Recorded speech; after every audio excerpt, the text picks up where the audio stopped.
अस्सलाम वालेकुम, मैं हूँ Rukhsar Imtiaz, clinical psychologist. Last time हमने आपसे बात की थी स्किज़ोफ्रेनिया डिसऑर्डर के साइन एंड सिम्टम्स पर। आज हम स्किज़ोफ्रेनिया के ट्रीटमेंट पर बात करेंगे कि स्किज़ोफ्रेनिया का ट्रीटमेंट बेसिकली किस तरह से किया जाता है। स्किज़ोफ्रेनिया की अगर हम ट्रीटमेंट की बात करें तो स्किज़ोफ्रेनिया एक ऐसा डिसऑर्डर है जो कि क्योरेबल नहीं है और लेकिन मैनेजेबल है। इसका क्या मतलब है?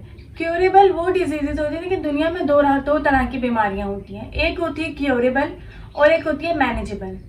क्योरेबल का ये मतलब होता है कि बीमारी जड़ से खत्म हो जाना। जैसे हम बात करते हैं, अगर हमें हल्का सा बुखार होता है या फिर हमें नज़ला, खांसी, जुकाम होता है या इवन हमें मलेरिया होता है, टाइफाइड होता है, ये सारी क्योरेबल डिजीजेज है। क्योंकि हमें जब ये बीमारी होती है हम डॉक्टर के पास जाते हैं, ट्रीटमेंट करवाते हैं, डॉक्टर हमें कुछ मेडिसिन देता है, हमारी कुछ टाइम तक मेडिसिन चलती हैं, देन हम बिल्कुल ठीक और सेहतयाब हो जाते हैं। ये होती है क्योरेबल डिजीजेज जो कि जड़ से खत्म हो जाती है। लेकिन कुछ डिजीजेज ऐसी होती हैं जो कि जड़ से खत्म नहीं होती, थ्रू आउट द लाइफ उसकी मैनेजमेंट करनी पड़ती है। Like diabetes, different heart diseases जो हैं और इसी तरह की बहुत सारी बीमारियां जो कि through out the life patient को मेडिसिन के साथ गुजारनी होती है, क्योंकि ये जड़ से खत्म नहीं होती, इसकी मैनेजमेंट करनी पड़ती है। एक शुगर का मरीज चीनी नहीं खा सकता थ्रू आउट द लाइफ। अगर वो चीनी खाता है तो उसकी बीमारी वर्स्ट होने लगती है। तो अगर हम स्किज़ोफ्रेनिया की बात करें तो स्किज़ोफ्रेनिया भी एक ऐसी डिजीज है जो कि मैनेजेबल है और इसका भी ट्रीटमेंट एक लाइफ लॉन्ग ट्रीटमेंट है जो कि एक लंबे अरसे तक चलता है। स्किज़ोफ्रेनिया एक साइकोटिक डिजीज है। साइकोटिक डिजीज का यही मतलब होता है कि वो डिजीज जिसमें इंसान का रियलिटी से कॉन्टेक्ट खत्म हो जाता है। जैसा हमने लास्ट टाइम इसके साइन एंड सिम्टम्स पर बात की थी तो हमने यही चीजें डिस्कस की थी कि पेशेंट को इस तरह के साइन एंड सिम्टम्स आने लगते हैं कि जिसमें साफ जाहिर होता है कि रियलिटी से कांटेक्ट नहीं है पेशेंट। तो जब हम ट्रीटमेंट पे बात करते हैं तो स्किज़ोफ्रेनिया के ट्रीटमेंट के लिए जरूरी है कि साइकेट्रिक और साइकोलॉजिस्ट मिलकर स्किज़ोफ्रेनिया का ट्रीटमेंट करते हैं, क्योंकि जस्ट थेरेपीज से काम नहीं चलता है।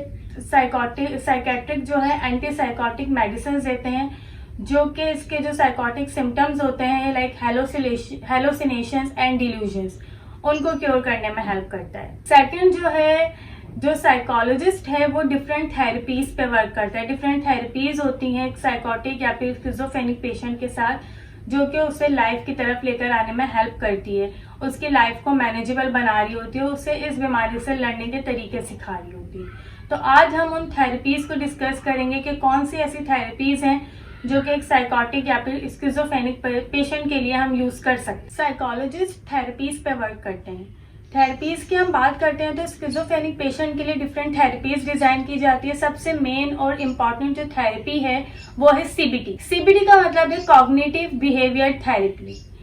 कॉग्निटिव बिहेवियर थेरेपी जितने भी साइकोटिक सिम्टम्स हैं उससे लड़ने में और उसके अगेंस्ट जो है पेशेंट की हेल्प कर रहा होता है। वो किस तरह से करता है? जिस तरह इसके नाम से जाहिर है, कॉग्निटिव। कॉग्निटिव का मतलब होता है कॉग्निशन यानी थॉट्स। पेशेंट की उन थॉट्स पे काम किया जाता है जो कि उसकी फॉल्स थॉट्स होती हैं, उसके फॉल्स बिलीव्स होते हैं, जो उसकी अनरियलिस्टिक और अनयूजुअल सी थॉट्स होती हैं, उसको टारगेट किया जाता है, उन्हें चैलेंज किया जाता है और उन अनरियलिस्टिक और अनयूजुअल थॉट्स को through realistic and usual thoughts change किया जाता है। पेशेंट को ये बताया जाता है कि अगर उसे डिल्यूजन थॉट्स आ रही हैं या फिर उसे हेलुसिनेशंस आ रहे हैं तो उसे इस सिचुएशन में किस तरह से एक्ट करना है।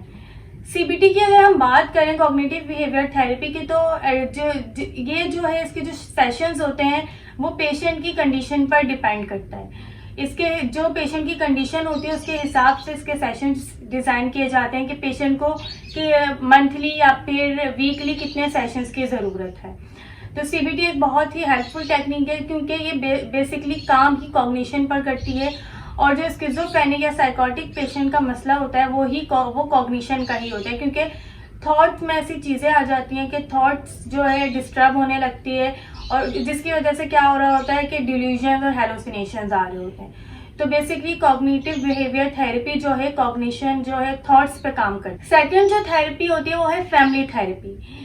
स्किज़ोफ्रेनिया एक ऐसी बीमारी है जो कि जिससे पर्सन अकेला खुद नहीं बल्कि उसकी फैमिली भी सफर कर रही होती है, क्योंकि अगर किसी पेशेंट को डिल्यूजन्स आ रहे हैं या फिर हेलुसिनेशंस आ रहे हैं तो उससे वो सिर्फ खुद अफेक्ट नहीं हो रहा बल्कि वो खुद तो इस तरह से अफेक्ट हो रहा है कि उसे बीमारी है, लेकिन उस बीमारी, वो तो ऐसी बीमारी है कि जिसका उस पेशेंट को खुद भी इल्म नहीं होता कि मैं किसी बीमारी में मुब्तला हूँ, बल्कि जो उसके इर्द गिर्द के लोग होते हैं, उसके जो फैमिली मेम्बर्स होते हैं, वो बहुत ज़्यादा सफ़र कर रहे होते हैं इस बीमारी की वजह से।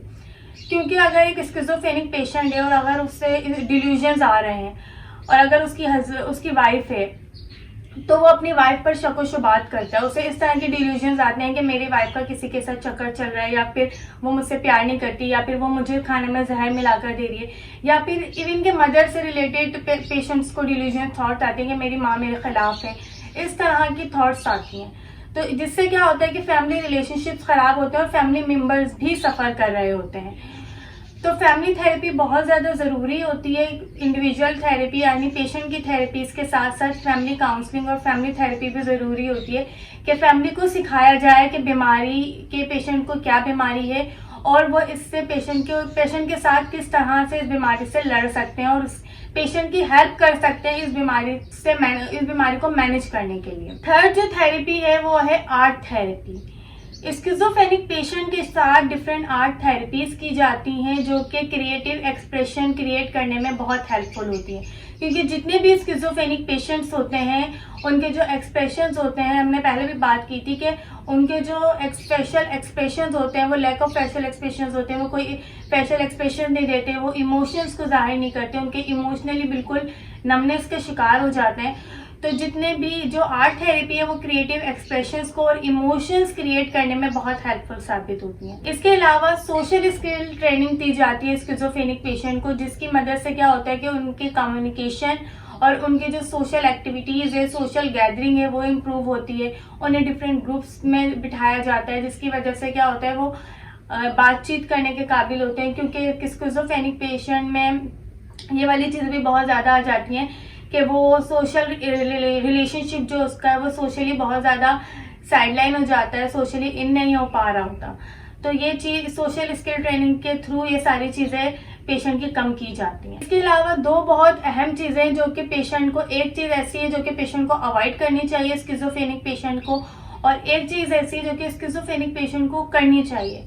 तो अवॉइड जो चीज करनी चाहिए स्किज़ोफ्रेनिक पेशेंट को वो है ड्रग्स। वैसे तो ड्रग्स किसी भी इंसान को नहीं लेना चाहिए, लेकिन अगर हम स्किज़ोफ्रेनिक पेशेंट की बात करते हैं तो स्किज़ोफ्रेनिक पेशेंट के लिए ड्रग्स का इंटेक बहुत ज्यादा हार्मफुल हो सकता है। क्यों? क्योंकि ये एक ऐसी डिजीज है जो कि साइकोटिक डिजीज है, जिसमें पेशेंट जो है साइकोसिस का शिकार होता है। इसके अलावा अगर पेशेंट ड्रग्स का इंटेक करता है तो बहुत सी ड्रग्स ऐसी होती है जो कि साइकोसिस को बढ़ाती हैं, और अगर पेशेंट स्किज़ोफ्रेनिक है और वो ड्रग्स भी ले रहा है तो उसकी बीमारी मजीद वर्स से वर्सन होती चली जाएगी और वो बहुत ज़्यादा अनमैनेजेबल कंडीशन में पेशेंट चला जाएगा। सेकंड जो चीज़ है वो जो कि पेशेंट को अप्लाई करनी चाहिए, जो कि पेशेंट को करना चाहिए और उसकी बीमारी में उसके लिए बहुत हेल्पफुल साबित होता है उसकी मैनेजमेंट के लिए, वो है सेल्फ हेल्प ग्रुप।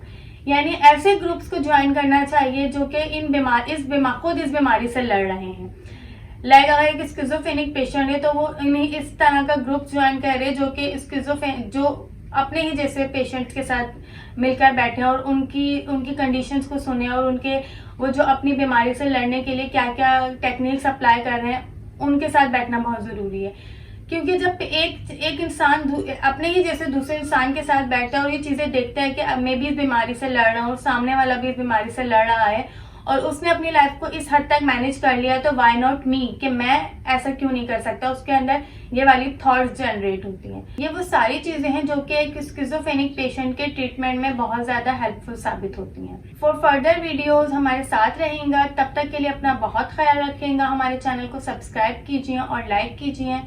शुक्रिया। अल्लाह हाफिज।